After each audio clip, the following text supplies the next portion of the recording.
Welcome to the SVG TV News for Monday, July 25th. I am Khalil Kato with the details. As the Unity Labour Party prepares to host its annual convention in less than a week, Prime Minister Dr. Ralph Gonsalves has made the point that there is no vacancy at the office of the Prime Minister. The Prime Minister, who was at the time speaking on the API's morning SVG talk show, says that on the topic of the party's succession, there were discussions held over the years about suitable leaders in the event that he was unable to lead. I believe that the most problematic part of that is to say, to ensure that we have enough quality persons in the party, and we have quality persons in the party to assume leadership if anything were to happen to Ralph. So that is clear. There are several persons whom we have. And I was putting forward a timetable that I would, in July this year at our convention, see if we can make a first step towards that matter of succession. I had made it plain, Candyman, you may recall that I said so at the National Council, that there is no vacancy in the office of political leader and none in the office of Prime Minister. People hear only what they want to hear, you know. I talk with clarity, but saying that we will prepare the way for possible succession in the most propitious circumstances. PM Gonsalves notes that there are no demands on him to step down from the office of the Prime Minister and, as advised, he plans to lead the party into the next general elections. Rank and file of the party say, having discussed the thing up and down, Ralph, we're not ready for you to consider any succession. We are satisfied with you continuing. We don't want any issue like that to emerge in the circumstances where we have all these multiple challenges. And the people are not making any demand for Ralph to leave the stage, certainly not within the immediate future.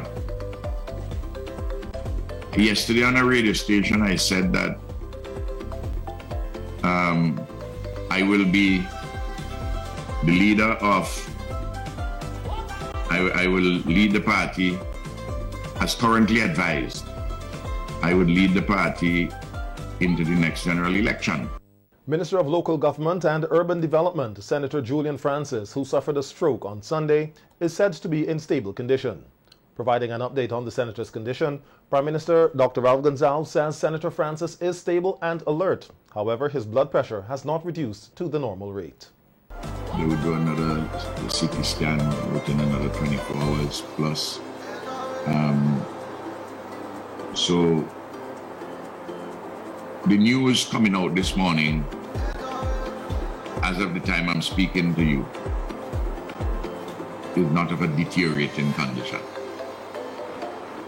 Indeed, the fact that he's still alert is promising, and he's in our prayers.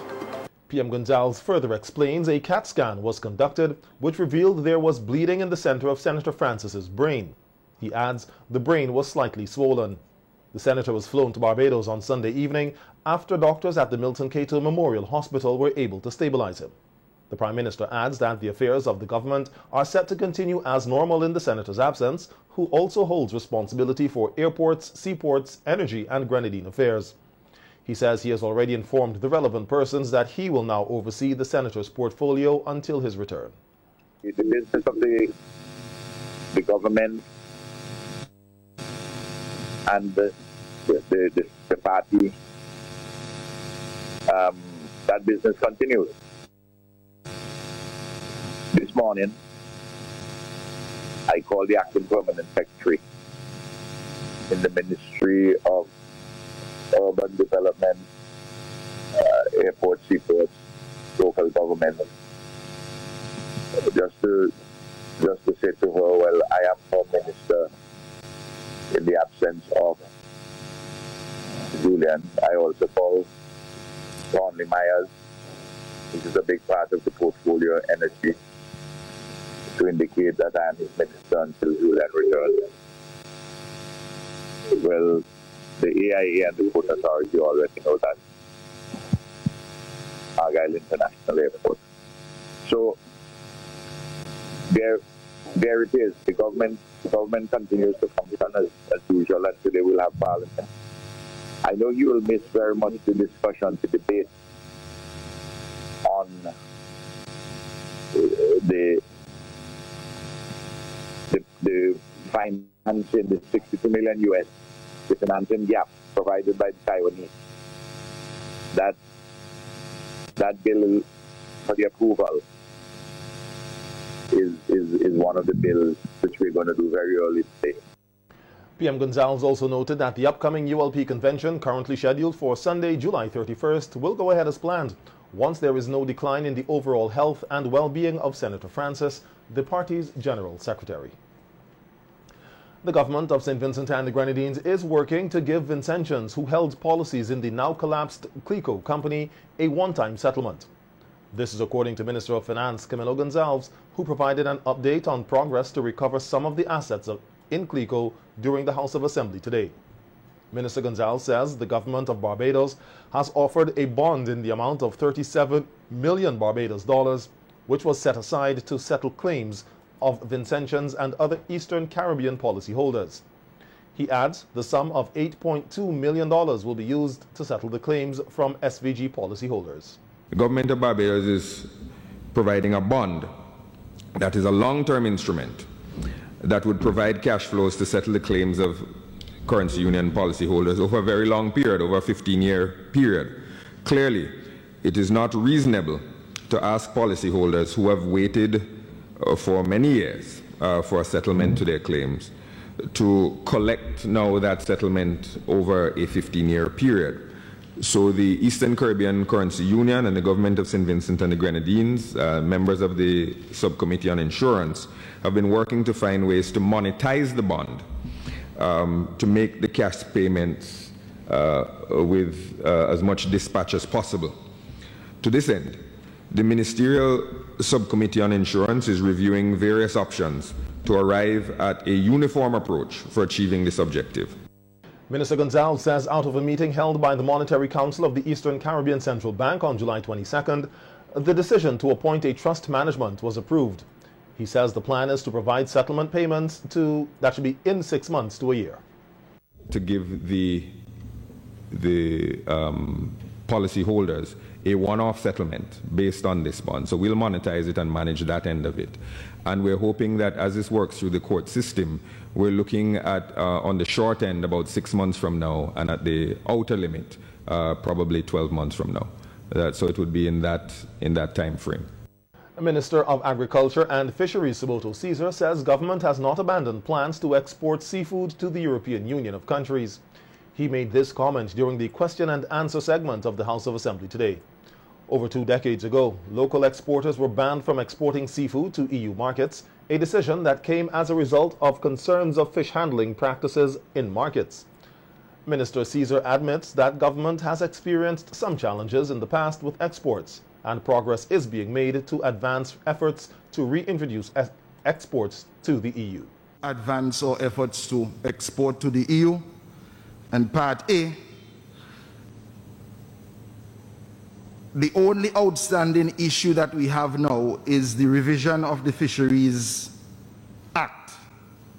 And it is expected to be tabled, the bill is expected to be tabled in Parliament before the end of the year. In fact, the Cabinet has approved for a period of national consultation to take place so that we can speak to stakeholders.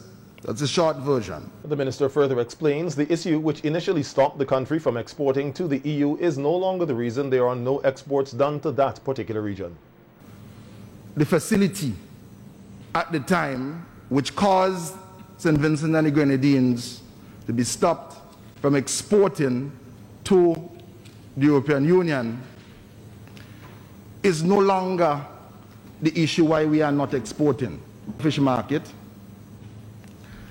And there was an unannounced visit by the EU inspectors at the same time, and when they noted these products, among two other reasons being that the storage facility at the market in Little Tokyo was inadequate, there was improper surfaces at the center, and improper flow of the product. Therefore, the EU stated, because of these things, since Little Tokyo is your registered export facility, we are going to stop any product from leaving St. Vincent and the Grenadines. The Royal St. Vincent and the Grenadines Police Force, the RSVGPF, has launched its summer program, an initiative aimed at preventing crime among the nation's youth. Speaking at the opening ceremony, Assistant Superintendent of Police Junior Simmons says the summer program is a strategy of the RSVGPF to positively engage young persons and steer them on the right path. To positively engage young people, to steer them along a pathway where they can utilize their time, minds, energy, and skills to make a difference in the lives of other youths, in their communities in which they live, and St. Vincent and Grenadines as a whole. And based on what we have seen thus far, the members of police youth clubs have been impacting the lives in a positive way of their peers and have been contributing their fair share to national development. To publicly commend the newly installed national coordinator, Sergeant Billy, and his coordinators, both police officers and civilian, because we also have civilian coordinators among us, for their Herculean effort in ensuring that this movement remains relevant. This year's camp is being held under the theme Resilience and Recovery in Adversity, and Assistant Commissioner of Police Leonard Fergus says students will learn about self-awareness and resilience during the program. Be mindful.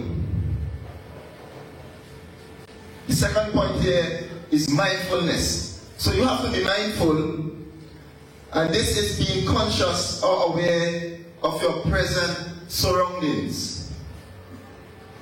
So you have to be aware of what is happening around you, your surroundings. You must be aware to see if there is danger, what action you have to take, or what have you. So you must be mindful. The third point here is self-care. And this is obvious. Anything that you do to take care of yourself, anything that you do to protect yourself, you will not see danger and attempt to go towards danger. Because you have a responsibility as a person, as a young person, to protect yourself.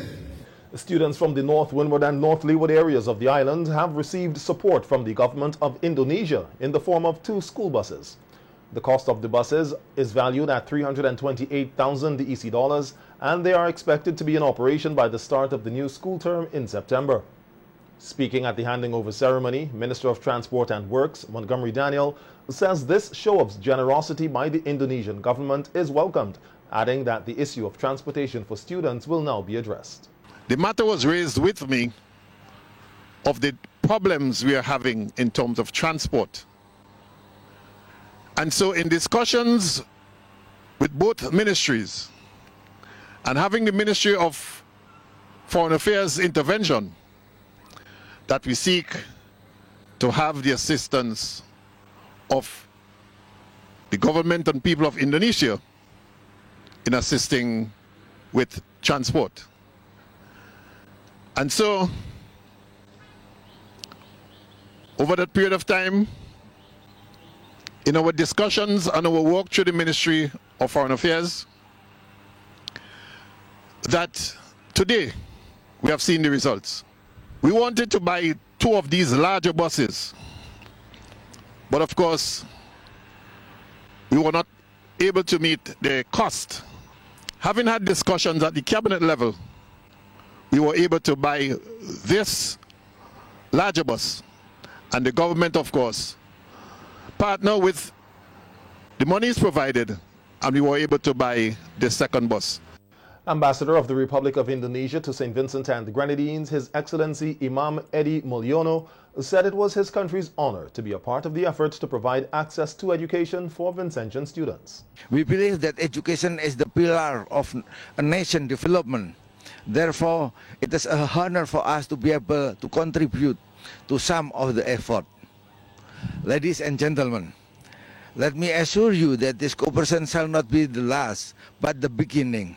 As what it says in the Vinci proverb, Parson say Christian, yo picnic first.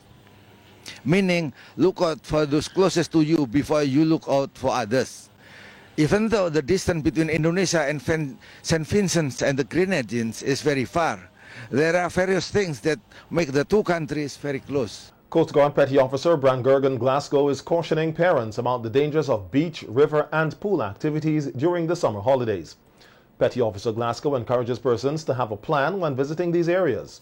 He suggests if a person does not know how to swim, they should have a responsible companion who does. Same thing, have a plan. It's not only the beach, it is water safety in general. You know, persons may go to a pool party, persons may go to the river. People, Vincentian likes to go to a lot of river cooks, those deep holes, right? But my thing is that you have a plan, learn to swim, right? If you go into the beach, inform your parents that you're going to the beach, right? Tell them what time you expect to go, what time you expect to return. Don't go to the beach alone. Have a buddy, right? Yeah. When you're at the beach, we expect you to stay away from things like alcohol. Alcohol not only reduces your ability to think straight, it also reduces your body temperature. So you get into the water and you start to get the chills, and you know, it's disaster. If you get into trouble, we expect that you would indicate to someone that you are in trouble, that you're struggling. Right? Do not eat too much of heavy foods. You know, walk with a light snack, something to keep you. Giving tips on how persons should swim, Glasgow warns persons not to swim out to sea, but swim parallel to the shoreline. He also shared tips on how to rescue someone who is encountering difficulties. Really is to approach that person from the back, you know, and you would take that person from the back and swim with them back towards the shoreline. A drowning man get hold on to anything, grab at you. Like they say, a drowning man will grab at a strap. Right? Yes, so yes. He would tend to grab at you sometimes because he's struggling and he's fighting. You do not want him to sometimes know that you're coming to assist him. So you prefer to make that approach from the back so that it reduces that fight.